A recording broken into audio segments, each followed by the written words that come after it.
Expert Tara O'Leary here to show us everything from how to chill your champagne to properly popping the cork. Welcome, I'm glad you're here. Thank you so much for having me. Well, you got a nice little display here, and I have to say, I'm loving this bottle that you put bling on there. Of course. Some stickers that say Happy New Year. That's a fun It's New idea. Year's Eve, right? You got to have a little bling, Just a little bubble, adds a little something sparkle. to it. Take a look at that. Okay, so where do we begin with all of this? Well, so obviously New Year's Eve is the perfect time to enjoy champagne. I think we should be enjoying it all throughout the year, but of course New Year's Eve is a specific celebration evening. So we're going to show you how to chill the bottle. If hopefully you've already got several bottles of Moet in the fridge at home.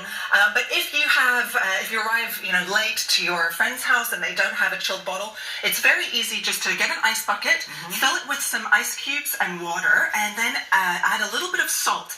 That's the secret. So you're going to keep it super cold, almost like when you're making ice cream. You're going to keep it cold all night. Yeah, so you really want the bottle to be nice and cold, about 50 degrees Fahrenheit. Okay, and how long before your guest arrived do you need to chill it? Well, ideally you should have it in the fridge earlier in the day, but about 15 minutes in the bucket will keep it nice and get it to the right temperature for you. Good to know. Now, I can't help but notice that you don't have champagne glasses here. What's going on with that? Well, wine glasses are the perfect way to enjoy champagne because it is, first and foremost, wine. And in my opinion, champagne is the best sparkling wine in the world, and we really want to enjoy those aromas. So a flute, while it's beautiful and you can really see the stream of bubbles, a wine glass is much better to be able to enjoy those aromas from the glass, which is really important.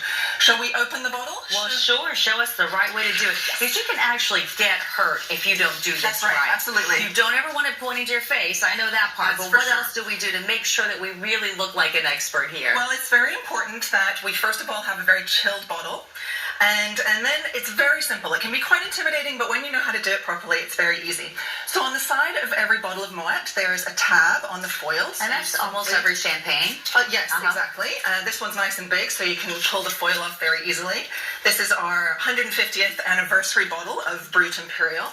And then the next thing is very important to keep your hand on the cage. We don't want to take the cage off because that means the cork is unprotected and could fly across the room, and we don't want that. No, we don't. So we keep the thumb on the cork, and then every bottle of champagne or sparkling wine, it's always 6 twists to unlock the cage. I'm just going to rest. Now, I didn't know that. Always 6, huh? Yep, always 6 twists, and then you just unlock the cage a little bit there, push it to either side, and then instead of pulling the cork, you very simply twist the bottle itself.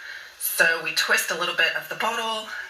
Sometimes it's harder than to do when it's a little damp. It's a little damp. And then there we go. That wonderful popping sound. So we want a little bit of a pop, not a huge pop that it's going to cause the cork to fly across the room, but just a little bit of the sound of celebration. So when you hear that, then you know there's a party happening and something very cool, isn't it? Yeah, and then it's not hitting the ceiling or falling on somebody or whatever else can happen. And you pour it into your wine glass. Okay, now what can you pair it with? Let's say that you want to make sure that your guests have plenty to eat with your champagne. What do you suggest for that? Well, champagne is actually one of the best wines to pair with food.